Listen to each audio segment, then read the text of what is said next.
evening. Thank you for joining me for another edition of BKL Nightly. This is a special Thursday edition. The media schedule got pushed back a day due to the Bills playing on Monday Night Football this week. So today, Thad Brown, he's out in Orchard Park. Rachel Liebert has off. So you've got me, Caleb Carr, here in studio, and we're going to break a few things down for you. As always, first, we're going to start with your latest injury report.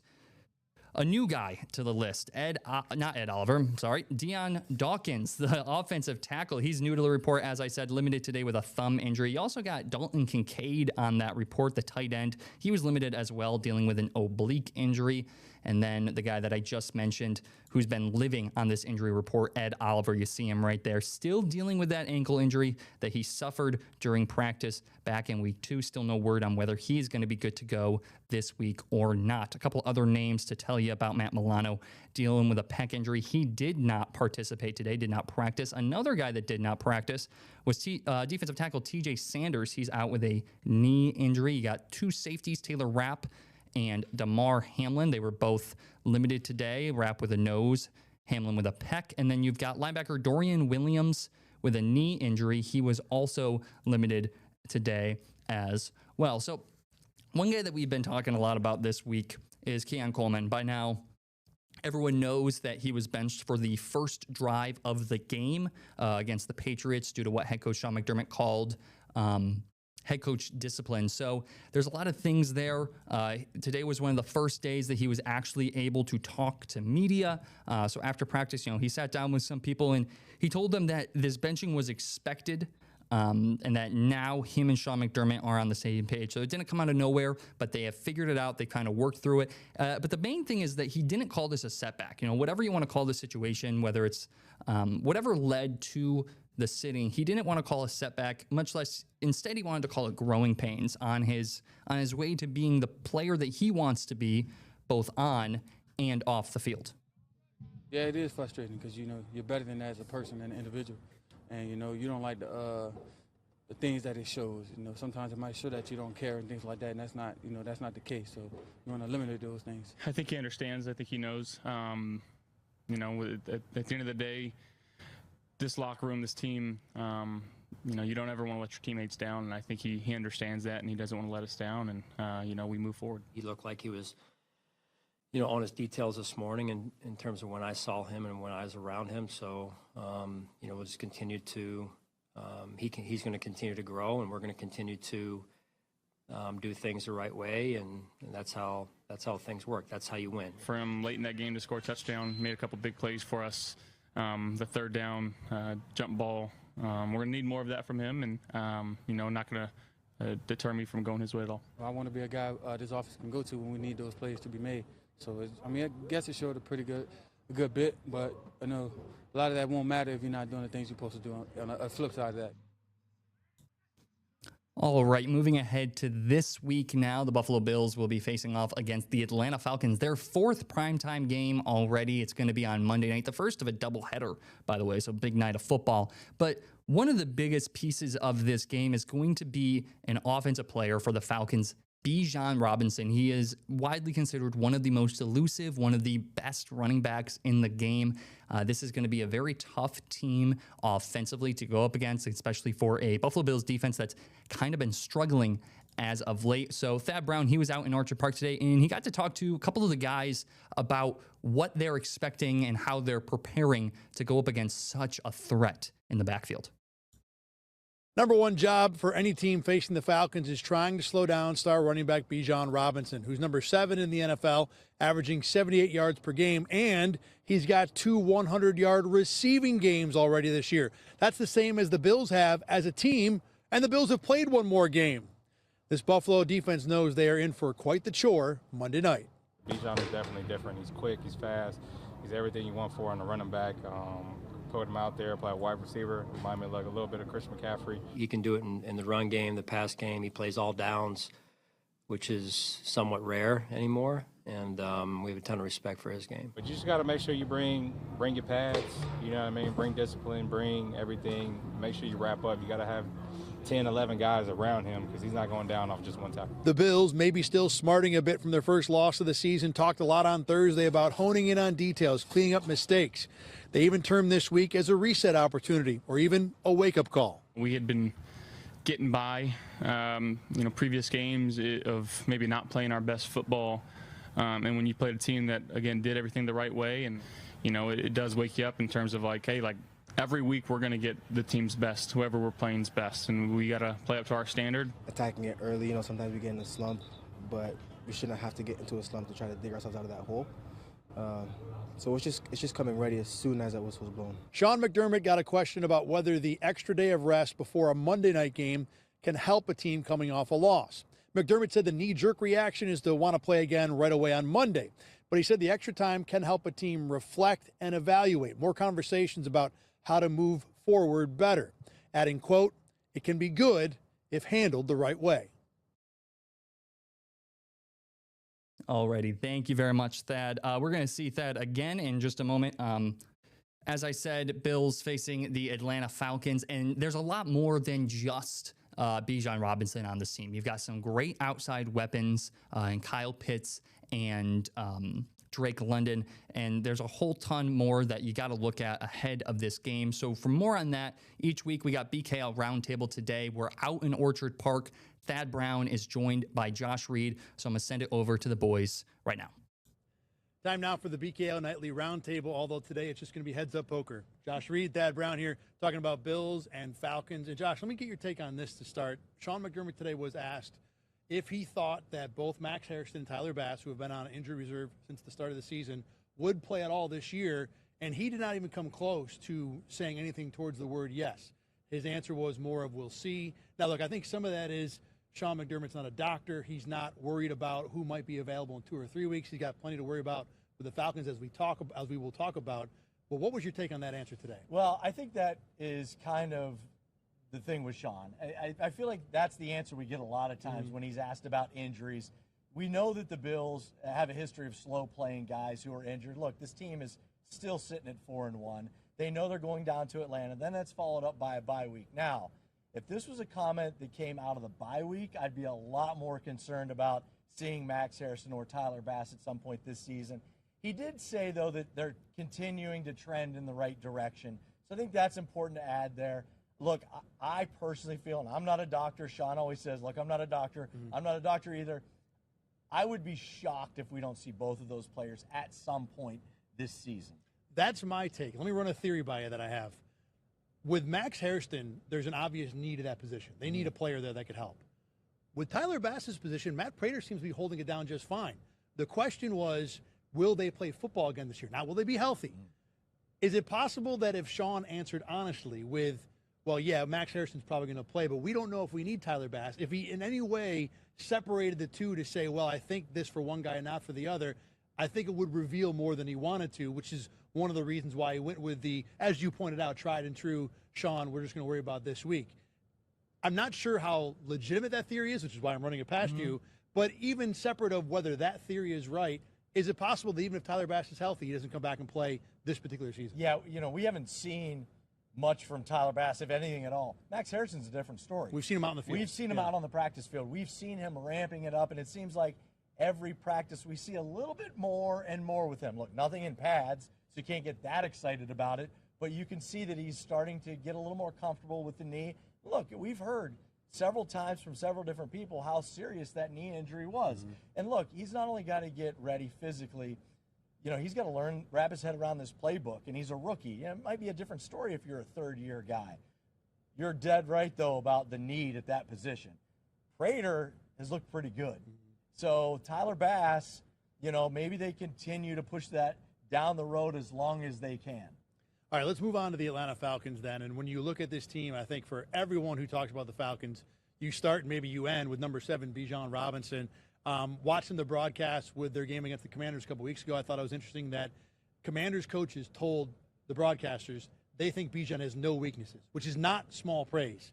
How crazy good is this running back right now? We talked about this a little bit, before we started taping. We're lucky that we get to do what we get to do. We get to see some of the greatest athletes in the world, and we get paid to do it. he is one of the players that I would pay my own money out of my back pocket to go watch play. Bijan Robinson, he's exceptional in the run game and the pass game. You know, to that point you made, like, I don't know that there is a weakness. You put him in an offense with an elite quarterback and not Michael Penix, I mean, there is no ceiling to what he would be able to do. You know, take Saquon Barkley out of the Eagles offense. I love this and comparison. put Bijan in. I'm telling you right now, Saquon Barkley would have a poster of Bijan hanging in his bedroom because I just think he is really special. Man, watching him on film, too, the no weaknesses thing stands out because every time you see him run a play, there's a new, wow, he can do that. Oh, look at the contact balance. Wow, look at him break away. Look how strong he is between the tackle. The vision, the patience. He ran an outside zone play against Washington where he literally came to a stop and waited for the blocking to develop. This isn't a running back in year 8. He's in year 3, and he's that confident about his ability. It's so scary. And look, as much as we talk about the Ravens being a test for this Bills run defense, Bijan's a different type of guy, but absolutely the same level of test in this game. You know what his weakness is? Sometimes I don't think they get him the ball enough, quite frankly. There are times where they go chunks of games without getting the ball, and I'm like, look, if you're out there on the field, this guy should be touching at 60, 70% of your snaps. I agree. And to that point, let's move on to our third discussion point here. The guys that they have down the field, at least from a physical point of view, in Drake London and Kyle Pitts, and I got to admit, I was over the moon draft crush with Kyle Pitts when he came out. So my perspective is skewed a bit. But let me ask you this. If we took those two guys and put them on the Rams with Matt Stafford and that kind of passing game, could you make the argument that their downfield weapons are more scary than Bijan, understanding that Bijan's as good a downfield weapon as any of those guys? Yeah, I don't know that if you take 3 weapons off of any team and group them all together, there are not many threesomes that you would put above those 3 guys because they are all very dynamic. That's including Bijan in that list. Drake London is a fabulous talent. I think he had like 1,200 yards last season. He is really good. Kyle Pitts, I'll give you a break because I think everybody thought Kyle Pitts was going to be spectacular coming out of college. A little bit of a slow start to his career, but I think he's looked pretty good this year. And you also have to consider the quarterbacks that he's had to play with. You stick him with Matt Stafford. You stick him with Josh Allen. You stick him with Burrow or Pat Mahomes. He'd look a lot different than he does right now. Yeah, Michael Penix is in start number 8 for this game against the Bills on Monday night. There is some development there. You can see some of the upside. He still makes a lot of the mistakes. I know as a Kyle Pitts guy, I've been very excited to see the cup. Ooh, there's the guy I thought I'd see. The Bills are going to see a big dose of him on Monday night. This is going to be a really hard game, and the Bills cannot absolutely run out there with another 3 turnover, 11 penalty game at all. All right, for Josh Reed, I'm Thad Brown. Thanks for watching the BKL Nightly Roundtable. Let's go back to you in the studio. Thank you very much, gentlemen. Yeah, some great conversations there. I tell you what, Drake London, he is a threat, but not nearly as big of a threat as Bijan Robinson is, especially with the Bills' tackling problems. It is going to be interesting to see how well they are able to handle that elusive running back. All right, coming up in just a moment, we are going to have the mailbag segment. Thad Brown going to join us once again as we take a look at your questions that you need answered before week 6.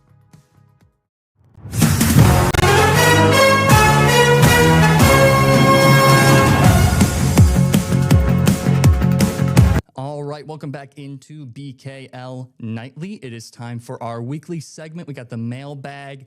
Thad Brown joining me now from Orchard Park. We're going to take some questions from some fans. How you doing out there, Thad? Good. Looking forward to what everybody's got on their mind, as always.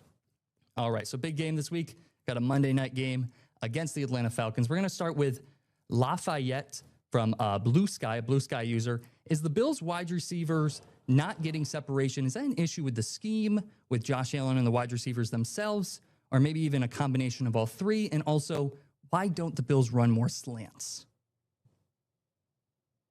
Number one, separation issues are primarily, I think, a receiver issue. They just don't have the people for it. I mean, Keon Coleman, number one, is a guy that in college, his calling card was being open when he's not open. Well, the problem is he's not open a lot. He's just not a guy that's going to get separation. Khalil Shakir's a good job, or does a good job, at working through zones, finding space in that way. Not so much a great individual receiver to go against man coverage, but still can be effective. Outside of that, the rest of these guys just aren't super talented. The Bills have kind of intentionally gone with a roster build that favors offensive line, the running back with James Cook very recently, and not so much spending money or big-time assets, at least, at receiver. So I think the result is a group that just doesn't separate very well on their own. And that is the answer to the slant question. When you have a group of receivers, I think, that just can't one-on-one win a lot, and that's the problem. That includes the tight end group, too, because Dalton Kincaid, for all his talents, I don't think has been as good a separator one-on-one as everyone expected.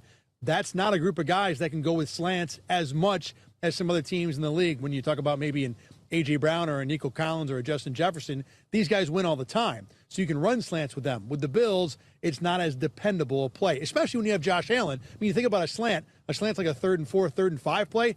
Well, Josh Allen can get that running the ball, scrambling. There's a number of other ways the Bills do it better than most teams, which is why I think they don't go to the slant as often. Yeah, we'll see if they can get some separation this Monday night against the Falcons. Going on to the second question here, an X-user, quick sense. Will the cornerbacks honestly be able to lock down Drake London or even Darnell Mooney? I think it's going to be a big question. You know, how do the Bills handle those two receivers on the outside? And Mooney is a solid player. When you talk about number 2s in the NFL, he might be top 10. I think he's at least top half in the league. So that is certainly a mismatch for what we've seen out of Trey White this year. Now, White still has it in him, I think, at times to play at a high level. They may need some of that on Monday night. As for Drake London, he's still a younger guy, I think, learning how to be a top receiver in the NFL. I think he and Christian Benford will be a really good battle. For me, the more important priority for the Bills is affecting the passing game at the quarterback, because if they have to go against the Falcons' receiving options down the field one-on-one, if Michael Penix has all day to survey the field, that to me is a losing proposition for the Bills. And you can throw Kyle Pitts into that too. He is still a monster athletically and will be a matchup problem no matter who's against him. Yeah, a rough day at the office for Christian Benford against Stephon Diggs. We'll see if he can have a big bounce-back game against Drake London. And final question for you here, Thad, from an X-user, Tyler Hamilton. Do you think the offense needs to simplify things, or was this simply just bad execution against the Patriots?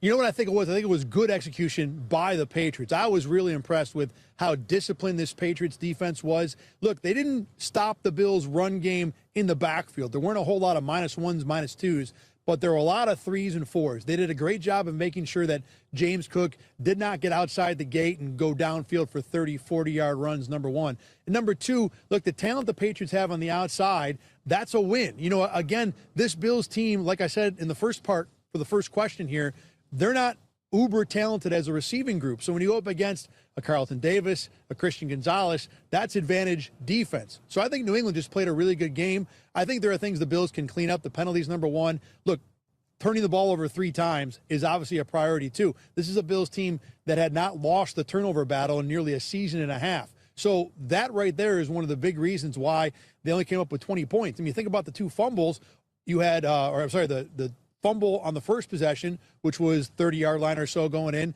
Then you had the interception in the red zone. I mean, you turn those both around, the Bills are probably scoring 30 points like normal. So to me, it's turnovers number one, but number two, I don't think hitting the panic button, because I think they ran into a pretty good defense in New England.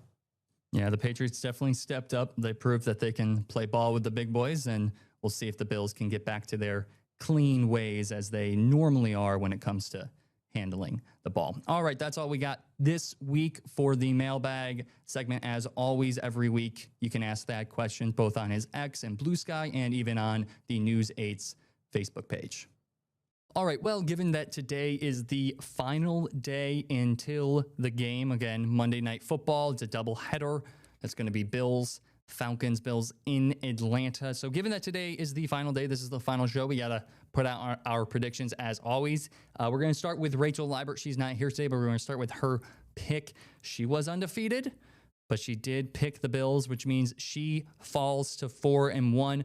She's going to pick the Bills again. Hopefully this time it doesn't bite her. She's going to go 28-24, a higher scoring game. All of us have a higher scoring game, actually. We'll have Thad's in just a moment, but all 3 of us went pretty high scoring. And so for my pick, again, high scoring, these are 2 defenses that are struggling right now, or The Bills defense is struggling. The Atlanta Falcons defense, passing-wise, is actually pretty good.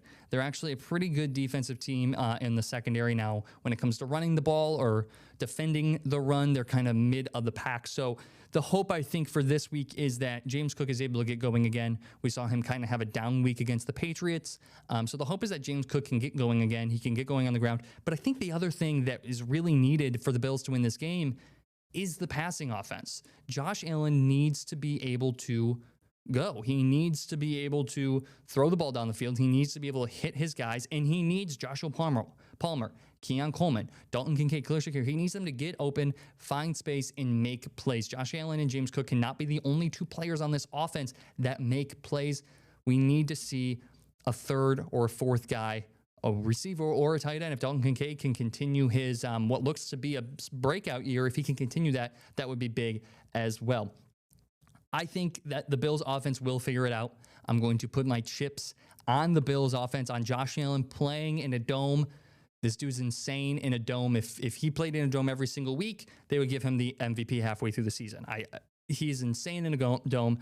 So I think as long as these receivers can get going, this is going to be a very high-scoring game. I am going to give this one to the Bills, 31-28. As I said, I think this is going to be a shootout. I think the Bills' defense is going to have a very hard time stopping Bijan Robinson, stopping Drake London and Kyle Pitts, as Thad and Josh had mentioned. So I think they're going to get some points up. I think they'll be able to get to Michael Penix Jr., especially if Ed Oliver's out there. They'll be able to get to him a little bit, cause some disruption. I think the Bills' offense will be able to do just enough to get the job done. All right, we're going to send it over to Thad Brown now. He's out in Orchard Park for his prediction.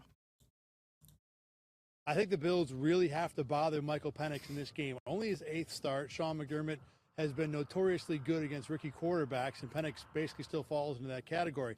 Because down the field with Bijan Robinson, Drake London, and Kyle Pitts, the Falcons have physical freaks falling out of their ears. Obviously, Bijan as a rushing and receiving threat will be a pain in the neck. Don't let him control the game. I do think the Bills can run the ball in Atlanta. I think they get James Cook going a little bit better. But this is going to be a difficult game. This cannot be 3 turnovers and 11 penalties for a second week in a row. That will 100% get you beat. I think the Bills do just enough, stay just clean enough to pull this one out. I'll take Buffalo 28-27. All right, as I said, all of us taking the Bills, all of us taking the over in this game. The over currently is sitting at 49.5, so all of us think it's going to be a high-scoring game. We shall see. But thank you, as always, for watching BKL Nightly. It has been a pleasure hanging out with you guys today on this Thursday afternoon. We'll see you again on Monday after the big Monday night game, Bills and Falcons. For now, though, I'm Caleb Carr for Thad Brown and Josh Reed. Have a wonderful rest of your evening. Get the Rochester First streaming app today for everything you love from News 8 On Demand, plus exclusive shows you won't see anywhere else. Search ROC and download for free on Roku, Amazon Fire, and Apple TV.